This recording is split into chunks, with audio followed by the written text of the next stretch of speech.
and welcome to this edition of Issues and Insights. I'm Gina Ryan, Director of Hardin County Educational and Community Television, and this week we're featuring Elizabethtown. And joining us today are some special individuals from the city of Elizabethtown. Officer Roger Ramsey, who is a school resource officer at Central Hardin High School, a retired policeman from Elizabethtown Police for 23 years? 23 years, and also Officer Timothy Cleary, who is formerly with Elizabethtown Police Department, 34 years. Yes, ma'am. And now is the school resource officer for the first time ever at Elizabethtown High School. Yes. Then finally is Steve Smallwood, who is the principal at Elizabethtown High School. And today we're going to talk about what school resource officers do. Of course, in Hardin County Schools, we've had school resource officers for a number of years. But Officer Ramsey, this year it slightly changed. Is that what I'm hearing? Well, the position in itself, no, it hasn't changed. The hiring process for Elizabethtown has. And the John Ward, Hardin County Sheriff, he's part of the Safe Communities, Streets and Communities program, has created a couple more SRO positions. So we're staffed at my school, Central Hardin. Tim has E-Town High School. Doc Usually is a Hardin County Sheriff's Office at North Hardin. And Mark Gillingham, a retired state trooper, now the Hardin County Sheriff's Deputy, is at Brown Street and Vine Grove. Okay, for an overview, what is a school resource officer? Okay. A school resource officer is a police officer, hence the name, that's had unique training to work in an educational institution. They have to spend the majority of their working hours in that educational institution. And you know, there are just a few qualifications that's set by statute, but primarily it's that you have to be a police officer, you have to be in an educational setting, and you have to have this unique training. Okay, now, Officer, clearly, this is your first time in the school resource officer role. So what do you do when you walk into Elizabethtown High School? Well, it's my first time as a school resource officer, but we've been in with the Elizabethtown Police Department in the school system for over 30 years with the Dept program. So when we started in DARE, we started into teaching and mentoring and educating, and that's kind of like the role that I assumed at Elizabethtown High School. We don't want to be the cop in the school, we want to be the figure that we know the kids can turn and look at. My typical day is to make sure that they understand that there's safety involved in everything that they do. It's a friendly environment and it's a safe environment. Now when you go in, are you walking the halls or kind of posted at an office, you know? Where are you at? I was going to say, we'll start with you, Roger. Where do you normally? Well, generally my day starts out in the parking lot when the kids are coming and going. This snowy morning was a hectic day. But generally I start in the parking lot, and generally the kids are in class by about 8:30, and I lock the parking lot, the gates, and then I'm inside the building until it's time for the stampede of the afternoon. But my office is in the attendance office, so it's as soon as you walk through the door, it's a little visitor station. Everybody that comes into the building has to go through there, and that's the most advantageous just to be. I'll be in the halls during class changes, and then third block of our day is when we have lunch. And I will generally stay in the cafeteria during third block because that's when I get to visit with most of the kids. But mostly, like any other police job, a lot of it just depends on what the day presents. But that's just the highlights. It's the parking lot, the desk, the cafeteria, wander the halls, and then the parking lot again. Steve, from a principal standpoint, what's the benefit of having a school resource officer in your facility? Well, I guess the number one thing we like to do is create a positive and safe learning environment. So having a school resource officer in the building gives us another extra security blanket, or another layer of having someone there to take care of a situation if it becomes violent. That we don't foresee that happening, but you never know. In today's society, you see things on the news that's happening at schools across the nation, and we wanted to be proactive in bringing a school resource officer to E-Town High School. And when we first brought one on board this fall, it was big news. I talked to several news media stations from Louisville talking about, why are you doing this? There's no particular reason, just want to create another avenue for kids to build relationships with adults. Bringing a police officer into our building is a great way for kids to make that connection with a police officer in a positive, friendly atmosphere. In a day-to-day basis, what are some of the routine things that you might encounter, Roger? Well, if I may to follow up on Mr. Smallwood's statement about having the police in, it changes the culture of the school. And it's building relationships between us as the police and the students. We made mention about something survival. A lot of times we'll get information on that. Just this one or that one's having some issues, or this one and that one down the road are having some issues, and we can offer some intervention. So actually building those relationships cuts down on the chances of an act of violence inside the school. Now, I'm sorry, your question was? Well, my question was, what are some of the day-to-day incidents that you might see? Oh, a lot of Facebook. As one of our assistant principals used to say, Facebook's the devil. But a lot of social media issues, and that's just the technology of the day. Anytime you have, I have almost 1,900 students in this school, and there's going to be some friction. Somebody doesn't like somebody for some reason, and a lot of times you offer intervention, you could settle those down. Unfortunately, once in a while, somebody's going to bring something to school that they need not have, maybe a pharmaceutical, agricultural product, and you have to tend to that as a police and go through that process. I don't know that there's necessarily a typical day just in any police job, but a lot of us, depends on, you just react to what the day presents. The proactive stuff is just get out there and hang out with the kids. I was going to say that definitely builds that relationship that you're talking That's about, what it's that all about. camaraderie. Timothy, in regards to Elizabethtown High School, you don't have the same number of students as Central, but I'm assuming the same type of situations occur? We have the same type of situations, and it's kind of like in law enforcement, it changes every day. There's not 2 days that are the same, but I'll reiterate, like Roger said, texting and social media is our hardest things to deal with. Because a lot of the things that's happened to the students outside of the school is what they bring into the school environment. And just to get them to calm down, take a deep breath, and think about what they're doing before they move forward is just so much of a big help for them today. And like I said, we want them to understand there's ways for not getting in trouble, and you have many, many people that you can deal and go to resolve your issues. Now, in regards to a principal's position in this situation, Steve, do you all work hand in hand, or does Steve work with the students first and then you come in, Timothy, in regards to a situation, let's say a texting situation, where one student is texting, sending something illicit to another student? What routine? I guess the first thing that happens is they bring it to our attention, and the school administrator, either be assistant principal or myself, we kind of talk to the students first and kind of get a feel of what the situation is about. And if it becomes an issue where it could be a severe issue or a legal issue, then we may bring one of our school resource officers in, like Officer Cleary or Officer Ramsey, and get their input on, hey, how can we proceed with this? Go ahead. Yeah, I said, and a lot of times if they come to me, my main role is to get them to Steve, because sometimes they'll come to me because of some of the past experiences I've had with them, and then we want to put them in the right place, which is either a counselor or an educator, and see how things flow. Growing up from this area all my life, lived here all my life, we only saw the police officers in the school building when we had big ball games. And so now it's a different situation, and I think it is a positive. It's not an anti-issue, it's a benefit. When I first started at Central Hardin all those years ago, we have to say, you are the elderly member of the school resource officers. Yes. Not by age. This is my 9th year at Central Hardin, I'm sorry.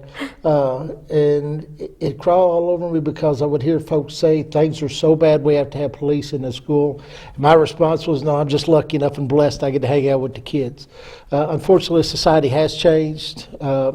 But it's not necessarily about the issues you have, it's to prevent issues. Again, it's building relationships with students that hopefully will last down the road. And I've made light my job to hang out with kids, but if Tim and I do our job, then these kids we have now will have less interaction with the police later on. Have you seen that in numbers in terms of situations? I have at Central Hardin my first couple of years there. It was a new program, a lot of kids.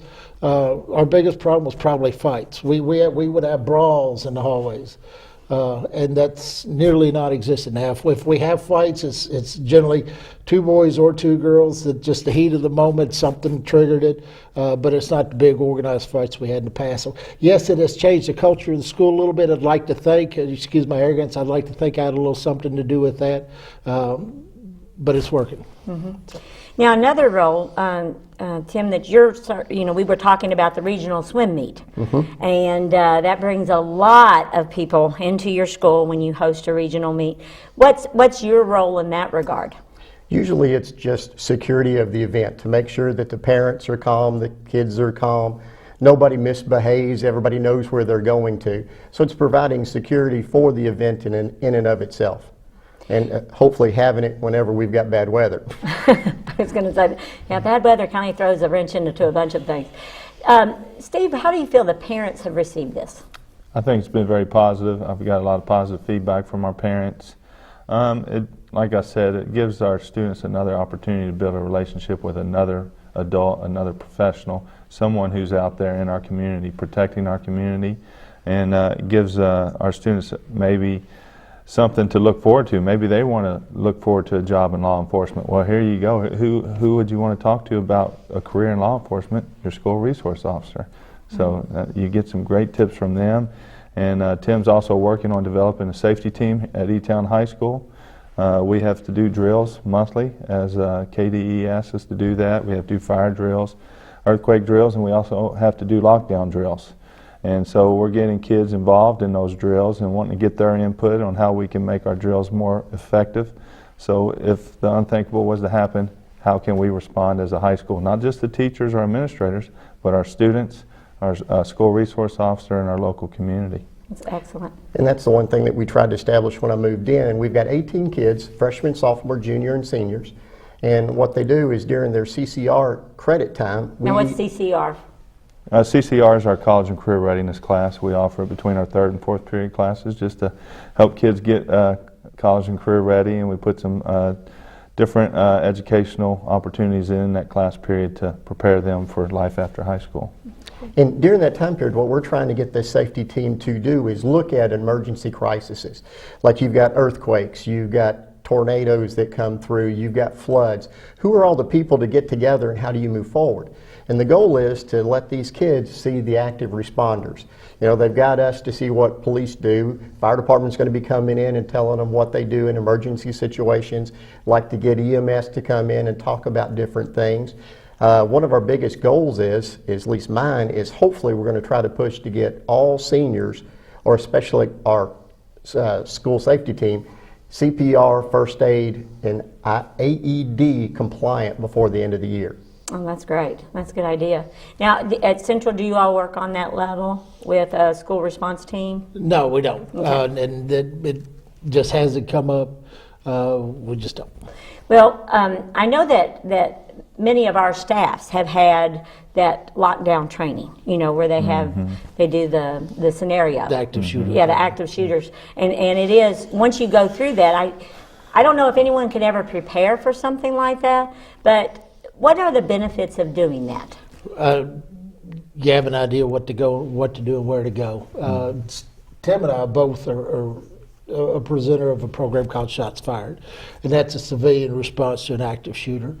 What the school went through, the state police presented, which was basically the same format, drawn out to include role players. And basically, you have to understand that, God forbid you're in a situation for an active shooter, you know, your best bet is just not be where they're at, so it's to get out. If that's out of the question, then you need a place to hide out.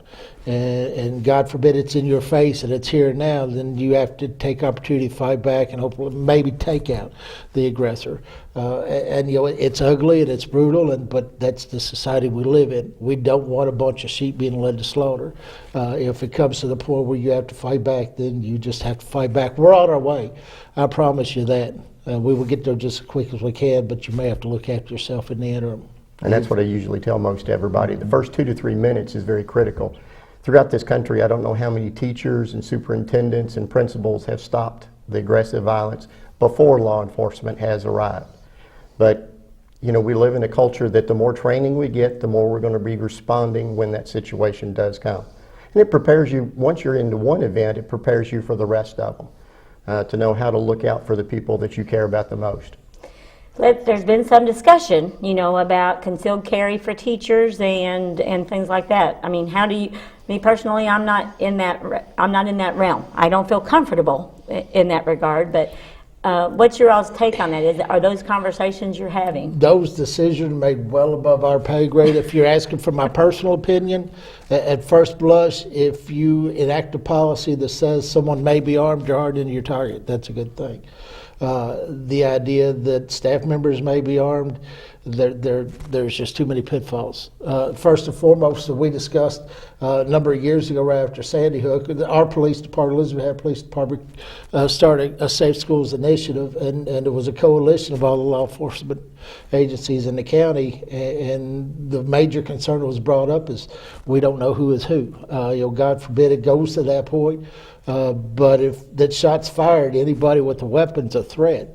And we're trained specifically and uniquely in that situation to chase the threat and neutralize whatever that means to you, to neutralize the threat. And God forbid we don't want an administrator shot in crossfire. So, Definitely. I think there's been a mention about a bill to create a position referred to as a school marshal.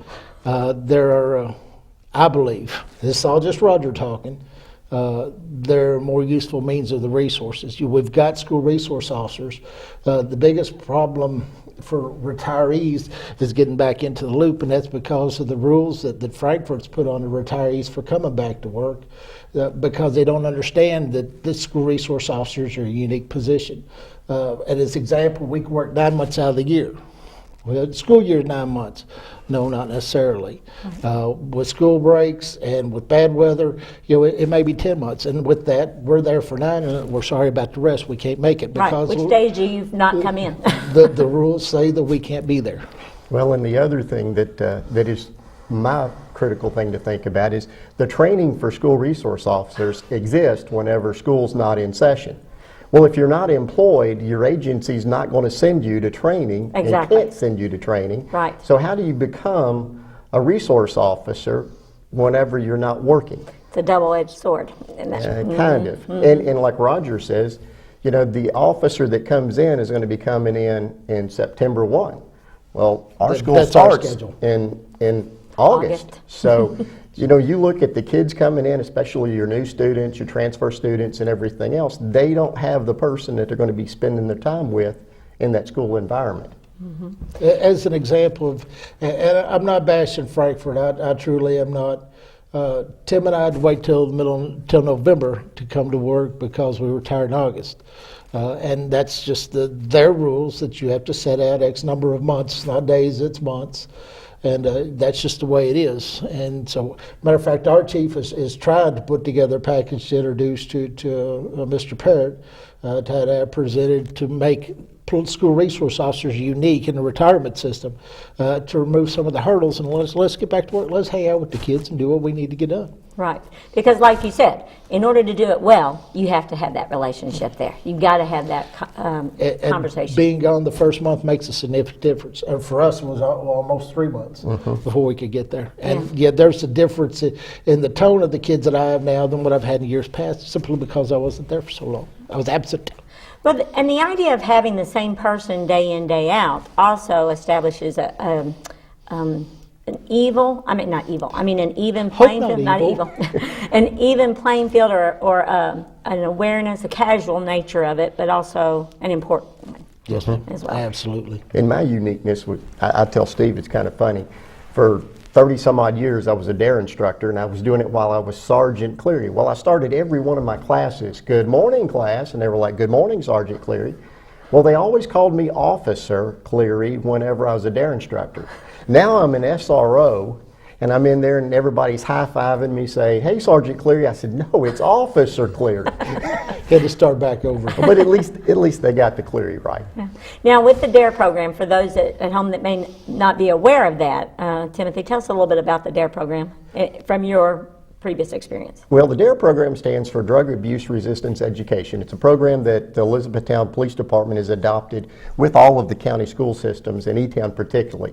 We try to teach at a kindergarten level when we're asked to come in, and basically it's stranger danger types of things, and good touch, bad touch, and school bus safety pretty much more so than anything else. Don't move around in front of that big gate. And then in the 5th grade, we target the elementary schools. We try to get into a situation where we want to get to the kids educationally before they're involved in tobacco products, alcohol products, marijuana, or anything else, and tell them of the realistic dangers that might occur. And like anything else, we expanded out to the middle school program because everybody knows when you become a middle school kid, it kind of makes a big difference in your lifestyle. So we give a older adult version of it, and then we also teach the high school the same thing. And like I said, it's an educational process that we take them through from beginning to end. Steve, with this being the first year for Elizabethtown High School, is this something that you all had pursued before? Is it a budgeting thing that came to happen, or was it grant funded? It's just something we started looking at the climate of society and school violence taking place across the nation, and we were like, you know what, maybe we need to pursue the opportunity to create a partnership with our local law enforcement. We thought bringing in a school resource officer is a great way to do that. Had the opportunity to meet with the police chief, Tracy Schiller, 2 years ago, and really start talking to him about the need for this. And he even took me out to lunch one day and said, no, you really want this, and we're going to try to do everything we can to provide you that opportunity. So he worked hard for us to bring a school resource officer to our high school. He worked with the city council, and really appreciate his efforts and the city council for allowing us to bring a school resource officer to our school community.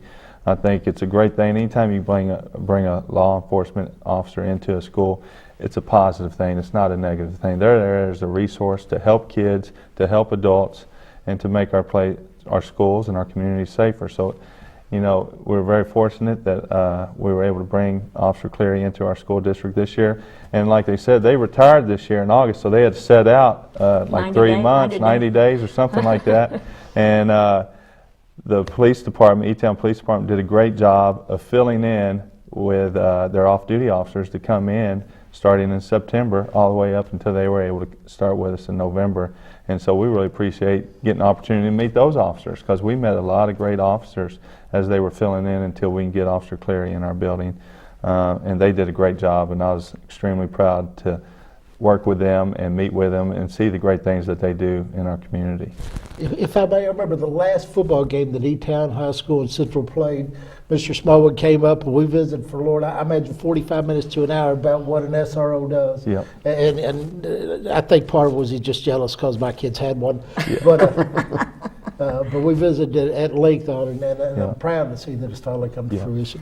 Well, the safety in our schools are utmost and prominent. I mean, that's one of our main goals. In addition to educating your students, you want to keep the children safe. And we've seen an evolution in terms of even how we rebuild we restructure the entries into our schools. And I know at Central's entrance has been transformed, and Elizabethtown High School has a somewhat different type of entrance into it also, right? Mm-hmm. Theirs is bigger than nicer than mine. Yeah, I was going to say, it's pretty nice. All of them are, and I know with our new schools that they're built that way. You go in through a buffer, basically it's almost like a buffer before you get to the open area. We know that, one of the major, I want to say the first school shooting happened in Western Kentucky, that so many years ago. High School.